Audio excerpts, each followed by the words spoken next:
दोस्तों, स्वागत है आप सभी भावी अध्यापक एवं अध्यापिकाओं का आपके शिक्षा चैनल में।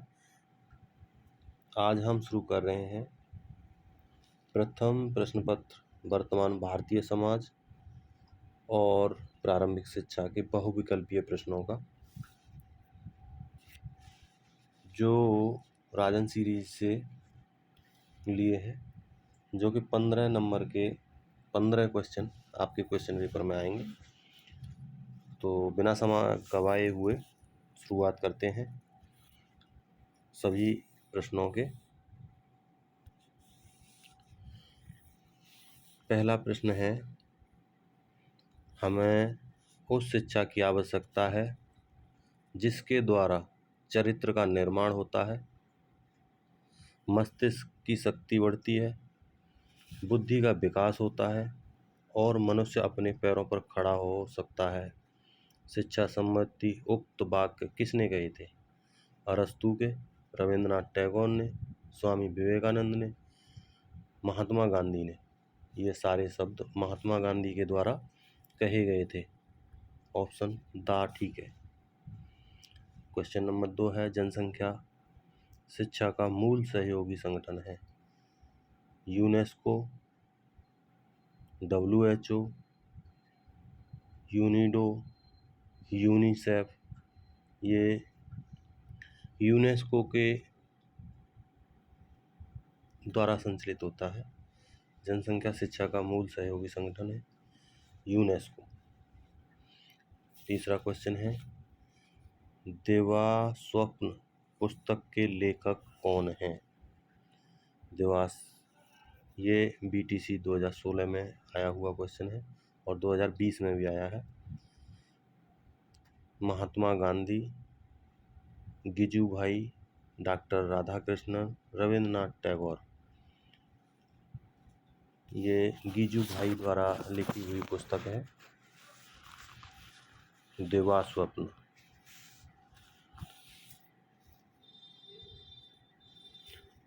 चौथा है, पाली भाषा शिक्षा का माध्यम थी। वैदिककालीन शिक्षा, बौद्धकालीन शिक्षा, मुस्लिम कालीन शिक्षा का या मध्यकालीन शिक्षा। पाली भाषा शिक्षा का माध्यम थी। कौन सी शिक्षा का माध्यम थी? माध्यमिक शिक्षा का माध्यम थी। पाली भाषा बौद्धकालीन शिक्षा का माध्यम थी।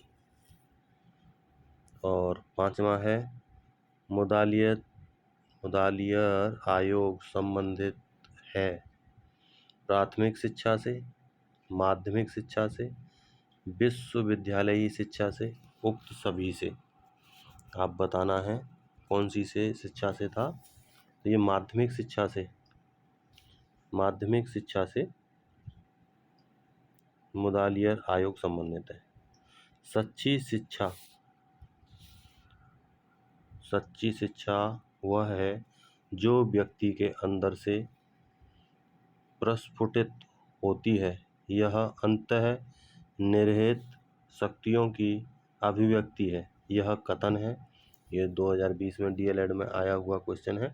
इसके ऑप्शन है फ्रोबेल, रूसो, मोंटेसरी, प्लेटो। तो इसके उत्तर कौन सा है? फ्रोबेल थे जिन्होंने सच्ची शिक्षा वही है जो व्यक्ति के अंदर से प्रस्फुटित होती है, इन वाक्यों को कहा था। अभी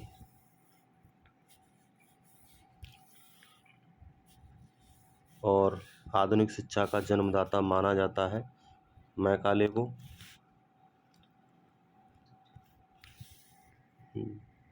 William Hunter, Charles grant, Charles Wood. Macaulay को ही माना जाता है। किंडरगार्टन से अभिप्राय, किंडरगार्टन बच्चों के लिए ये बाल केंद्रित होता है। इसका सही आंसर है। महिला समाख्या योजना कब से लागू की गई? तो ये है महिला कामाख्या योजना ये समाख्या योजना आपकी शुरू की गई थी? गिजुभाई शिक्षा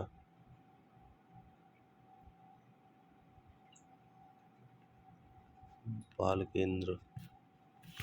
महिला कामाख्या ये शुरू की गई थी आपकी 1988 में शुरू की गई थी। और मूल्य वह है जो मानव इच्छाओं की तुष्टि कर सके, यह कथन है। ये कथन अर्बन ने दिए थे, अर्बन के कथन थे ये। और धीरे धीरे करके हम सारी इसको करेंगे। हम सिलेबस के बारे में भी आपको पूरी वीडियो बना चुके हैं। उस सिलेबस वाली वीडियो को आप देख सकते हैं, उसका लिंक मैं कमेंट में दे दूंगा, क्या क्या आपके सिलेबस के में अंदर है। और सिलेबस से आपको पूरी जानकारी रहेगी कि आपको कहाँ तक का आपका सिलेबस कंप्लीट हो चुका है या कितने में आपका हो जाएगा। आगे के क्वेश्चनों को पूरा करते हैं। स्वच्छ ऊर्जा संसाधन है आपका, ये सौर ऊर्जा जो है ये संसाधन है स्वच्छ ऊर्जा का। बाकी सभी से तो पेट्रोलियम हुआ, कोयला हुआ, प्राकृतिक गैस हुए, सभी से प्रदूषण होता है। भारतीय समाज के किस अनुच्छेद के अंतर्गत 6 से 14 के बच्चों को निःशुल्क एवं अनिवार्य शिक्षा का अधिकार प्राप्त है? अनुच्छेद 21 के का आपका अ ही सबसे फर्स्ट ऑप्शन ही ठीक है।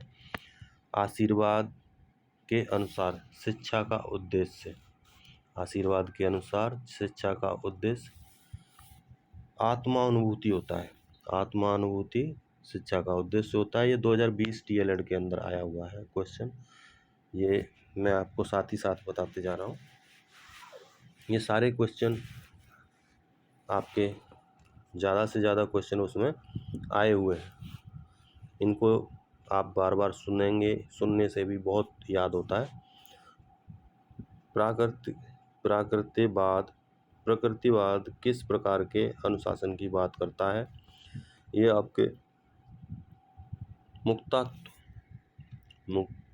मुक्त्यात्मक प्रकार की बात करता है। जो मूल्य संपूर्ण विश्व की प्रगति एवं भलाई से संबंधित होते हैं वे कौन से मूल्य कहलाते हैं? वे मूल्य वैश्विक मूल्य कहलाते हैं। जो मूल्य संपूर्ण विश्व की प्रगति एवं भलाई से संबंधित, पूरे विश्व की बात होती है तो वैश्विक होते हैं। NCERT ने कितने मूल्यों को स्वीकार किया था? NCERT ने 83 मूल्यों को स्वीकार किया हुआ है। मूल्य हमारे व्यवहार को क्या कहते हैं? मूल्य हमारे व्यवहार को दर्शित, प्रेरित, नियंत्रित, ये सारे ही करते हैं। उपरोक्त सभी हो जाएगा। सभी धर्मों के प्रति सहनशील अध्ययन का प्रोत्साहित करने का सुझाव किसने दिया था? ये 2019 में आया हुआ क्वेश्चन है। ये कोठारी आयोग जो था उसके द्वारा सुझाया हुआ था कि सभी धर्मों के प्रति सहनशील अध्ययन को प्रोत्साहित करने का सुझाव कोठारी आयोग के द्वारा दिया गया था। भावनाओं के विकास का संबंध मूल्य के किस पक्ष से होता है? भावनाओं के, ये भावात्मक होता है। भावनाओं को विकास का संबंध मूल्य के किस पक्ष से होता है? भावात्मक से होता है। वर्तमान में बालकों के मूल्य विकास हेतु सबसे प्रभावी संचार माध्यम कौन सा है? संचार माध्यम टीवी है। बच्चे आजकल तो मोबाइल से करते हैं, लेकिन मोबाइल का इसमें है नहीं। VCR, रेडियो, समाचार पत्र, टीवी से वर्तमान में बालकों के मूल्य विकास हेतु सबसे प्रभावी संचार माध्यम है। मुस्लिम कालीन शिक्षा का उद्देश्य था इस्लाम धर्म का प्रचार करना, भौतिक ऐश्वर्य की प्राप्ति, ज्ञान प्राप्ति, ये सभी मुस्लिम शिक्षा का उद्देश्य था। मुस्लिम कालीन जो शिक्षा थी उसका उद्देश्य था। बिस्मिल्लाह संस्कार होते थे। बिस्मिल्लाह संस्कार 4 वर्ष 4 माह 4 दिन के होते थे। 4 वर्ष 4 माह 4 दिन पर होते थे बिस्मिल्लाह संस्कार। धीरे धीरे इन्होंने अपने इनको कम कर लिया है। और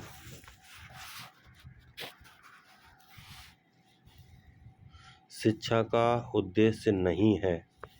शिक्षा का उद्देश्य इसमें से कौन सा नहीं है? चारित्रिक विकास होता है, ज्ञान अर्जित करना होता है। व्यवसायीकरण शिक्षा का उद्देश्य नहीं होता।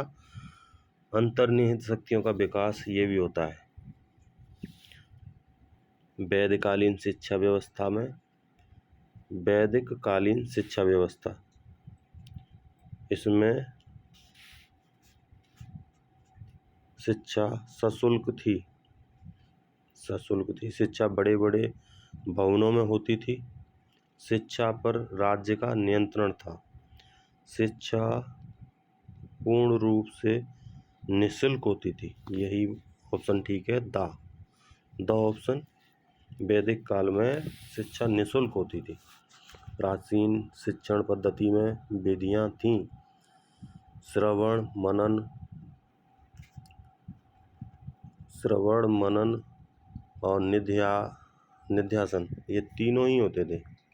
खेल विधि, प्रोजेक्ट विधि ये उस समय पे नहीं थी।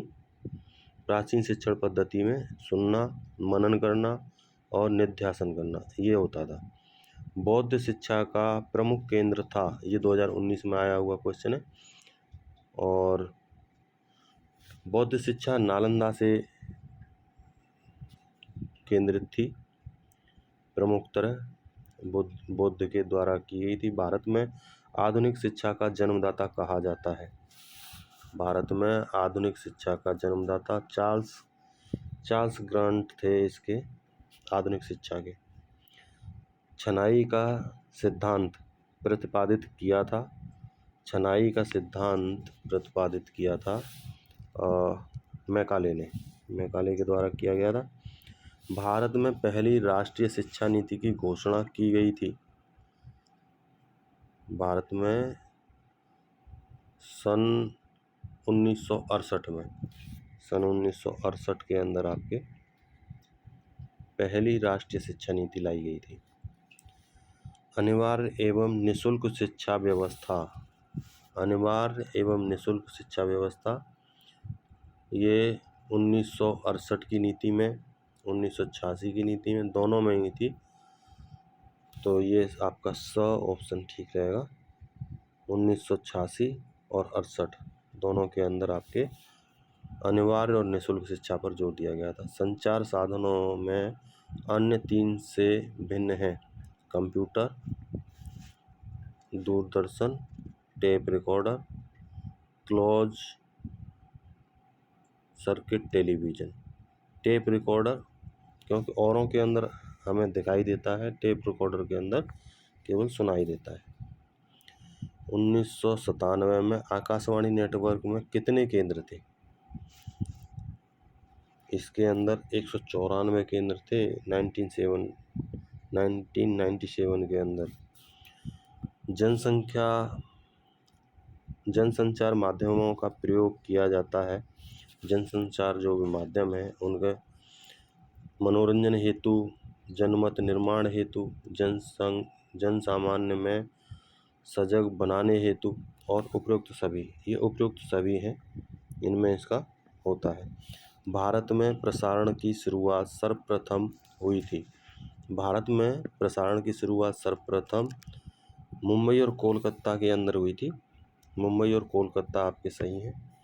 इसके साथ में मैं आपको कमेंट में इसके सिलेबस का लिंक पिन कर दूंगा, जिससे आपको पूरा सिलेबस पता चल जाएगा। और नेक्स्ट जो वीडियो है इसकी मैं जल्दी इसके आगे डाल दूंगा, क्योंकि एक साथ सारी वीडियो डालने से आपके सही से तैयारी नहीं हो पाएगी। और इसको आप आराम से सुन भी सकते हैं और आराम से याद कर सकते हैं, चाहे तो लिख भी सकते हैं। और जल्दी जल्दी आपके और सभी से विषयों की वीडियो आती रहेंगी और अच्छी तरह से आप मेरे साथ में तैयारी कर सकते हैं। इसी के साथ मिलते हैं नेक्स्ट वीडियो में। धन्यवाद। जय हिंद।